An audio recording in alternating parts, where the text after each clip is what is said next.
Hello guys, welcome back to my new blog. ఈ బ్లాగ్ని నేనైతే కంపెనీలో నుంచి స్టార్ట్ చేస్తున్నా. వర్క్ జరుగుతుంది కదా, సో ఈ వర్క్ ఎలా జరుగుతుంది ఏంటి ప్రాసెస్ని చూద్దాం.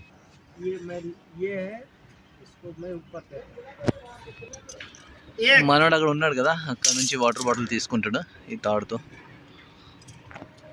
వాటర్ బాటిల్ అడిగాడు కానీ దానికన్నా ముందు క్లాంప్ ఇచ్చాడు. ఇంకా మనోడు క్లాంప్ కూడా సెట్ చేస్తున్నాడు. దాంట్లోనే క్లాంప్ కూడా సెట్ చేశాడు. ఇంకా వాటర్ బాటిల్ ఇంకా అలాగే ఉంది. ఒకేసారి రెండు వెళ్ళిపోతాయి. ఇంకా ఫిట్టింగ్ అయిపోయింది.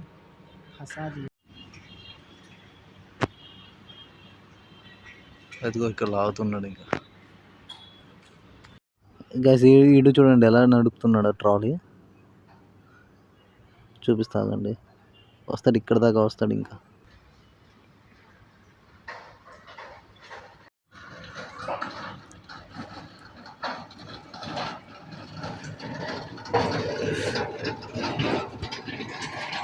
వెళ్ళిపోయాడు. ఇంకా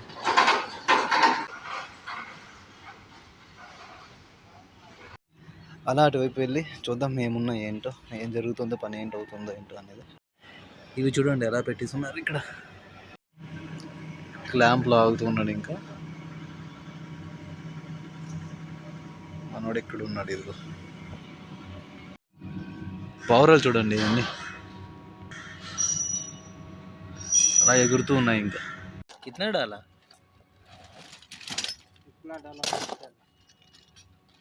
गाइस, ज़िंदगी में ज़्यादा आदमी ऐसे बोलता है, दिल को क्या काम पसंद है वो काम करते आगे चलो बोल के। तो लेकिन हर जगह पर, हर सिचुएशंस पर ऐसे काम नहीं होगा. ज़िंदगी में कभी भी ऐसे सिचुएशंस आता है आपको करने के लिए मन भी नहीं लगता है, तो लेकिन वो करना ही पड़ेगा. ऐसे वाला काम भी आता है, तब भी आप गिव अप नहीं दे के करना पड़ेगा यार. इसे स्टैंड का ऊपर देखो, लंच बॉक्सेस कैसे रखा है हम హెల్మెట్స్ కా బీచ్ మే. గైస్ ఫైనల్గా స్కఫోల్డింగ్ అయితే లాస్ట్ స్టేజ్కి వచ్చేసింది. ఇంకా పైన ఇంకొక రో కట్టేస్తే అయిపోయినలాగా అంతే. రోజు మొత్తం ఎండలో పనిచేసిన ఇలాంటి గాలి వచ్చేటప్పుడు ప్రశాంతంగా అనిపిస్తుంది. చూడండి, ఏ దేఖో ఏ దేఖో కిतना మస్త్ హవా ఆ రహా నా, ఆరామ్ కర్ రహా హై ఊపర్. గైస్ టైం అయితే 5 PM అయింది. డ్యూటీ లీవ్ అవుతుంది. సో ఇప్పుడైతే ఇంటికి వెళ్ళిపోతున్నాం. బాక్స్ని బ్యాగ్లో దోపి, బాక్స్ని ఇక్కడ 100 నెంబర్ ఏంటి ఉందనుకుంటున్నారా? ఇది యాక్చువల్లీ 100 రూపాయలు అని చెప్పేసి ఆడక్కడ నెంబర్ వేసుకొని ఉన్నాడు. ఇక్కడ ఈ స్టిక్కరు ఇక్కడ ఉంది కదా, దీని కింద వేరే స్టిక్కర్స్ అంటిస్తే అవుద్ది కదా, కానీ అలా లేదు. వాడు అక్కడ మార్కర్తో రాసుకొని ఉన్నాడు. ఇంక ఇక్కడ నెక్స్ట్ బ్యాగ్ అయితే తెలుసు కదా, మొన్ననే తీసుకున్నా. రేపు మేడే కదా, సో ఇదంతా రెడీ చేశారు చూడండి. కానీ రేపైతే ప్లాంట్ బంద్ ఉంటుంది. కంపెనీలో వర్క్ చేస్తే ఎలాంటి ఫీలింగ్ వస్తుందో తెలుసా? స్కూల్కి వెళ్తాం కదా, స్కూల్కి కానీ కాలేజ్కి కానీ వెళ్ళేటప్పుడు ఇన్ టైం వస్తాం, ఇన్ టైం వెళ్తాం కదా, ఆ ఫీలింగ్ వస్తూ ఉంటుంది.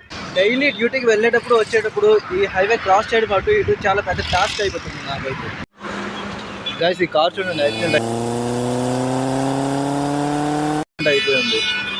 అండ్ ఇది క్రాస్ చేయడం చాలా పెద్ద టాస్క్ అనమాట.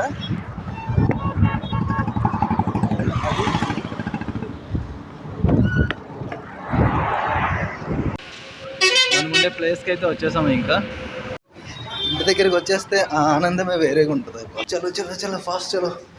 రేపు ఎలాగో హాలిడే, సో ఎంజాయ్ చేయొచ్చు. ఇదొక టాస్క్, మెట్లు ఎక్కడం 5 ఫ్లోర్లు. లిఫ్ట్ అయితే ఉంది కానీ వేస్ట్, అది ఉన్నా లేకపోయినా ఒకటే. ఫైనల్లీ ఫ్లోర్కి అయితే వచ్చేసాం. ఓకే, ఇప్పుడు హ్యాపీగా ఉంది. అసలైన హ్యాపీనెస్ ఇప్పుడు వచ్చింది నాకైతే తెల్లవారు నుంచి. గైస్ నేనైతే రెడీ అయిపోయా బయటికి వెళ్ళడానికి. నాకైతే బయటికి వెళ్ళాలని అనిపిస్తుంది. చూద్దాం, అటువైపు ఇటువైపు చూద్దాం, ఎక్కడికి వెళ్ళాలనిపిస్తే అక్కడికి వెళ్దాం. ఓకే, ఫస్ట్ అయితే దీనికి గొల్లెం వేసేద్దాం. గొల్లెం వేసి ఇప్పుడైతే బయటికి వెళ్దాం. గైస్ నేను మార్నింగ్ చెప్పాను కదా, ఇక్కడ లేఅవుట్ ఉంది, లేఅవుట్లోకి వెళ్తానని చెప్పేసి. రేపు ఎలాగో లీవ్, పైగా ఇప్పుడైతే పిల్లలు క్రికెట్ ఆడుతున్నారు, చూపిస్తాను చూడండి. ఇదిగో అక్కడ వాళ్ళు క్రికెట్ ఆడుతున్నారు కదా, నాకైతే ఇప్పుడు అక్కడికి వెళ్ళాలని అనిపిస్తుంది. అక్కడికి వెళ్ళి మళ్ళీ నేను బ్లాగ్ చేశానంటే ఈ బ్లాగ్ చాలా లెంతీ అయిపోద్ది. సో అందుకని ఈ బ్లాగ్ అయితే ఇక్కడితో ఎండ్ చేసేస్తా. ఈ బ్లాగ్ ఇంతవరకు చూసినందుకు థ్యాంక్ యూ. ఇంకా ఎవరైతే ఛానల్కి సబ్స్క్రైబ్ చేసుకోలేదో ఛానల్ని సబ్స్క్రైబ్ చేసుకోండి. ఉంటా, ఇంకా బాయ్.